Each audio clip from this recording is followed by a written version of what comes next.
ఎస్తలోట్ August 29వ తేదీ 2024. ఈరోజు దేవుని వాక్యం.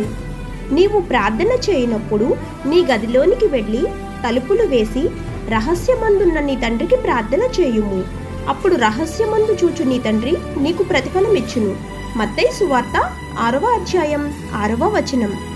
ఈరోజు మనం యేసు రక్తము ద్వారా పరిశుద్ధ స్థలంలోనికి ప్రవేశించగలమన్న విశ్వాసాన్ని కలిగి ఉన్నాము. ఎందుకంటే పరలోకంలో ఉన్న తండ్రికి ప్రార్థన చేయడానికి ఆయన మనకు సజీవ మార్గాన్ని అందించాడు. ఆయన భూసంబంధమైన పరిచర్య సమయంలో ప్రార్థనా జీవితంలో ఒక ముఖ్యమైన భాగం మాత్రమే కాదు, కానీ ప్రభువు తరచూ బోధించే విషయం మరియు మన హృదయాలను సంతోషపెట్టే మన క్రైస్తవ నడకలలో ఒక ముఖ్యమైన అంశం. అయితే నీవు ప్రార్థించేటప్పుడు నీ లోపలి గదిలోనికి వెళ్ళు అని దేవుడు బోధించాడు. మన తలుపులు మూసి రహస్యమందున్న మన తండ్రికి ప్రార్థించినప్పుడు రహస్యంగా అడిగే వాటిని చూసే మన తండ్రి మనకు ప్రతిఫలం ఇస్తాడు. ఆమేన్. God bless you.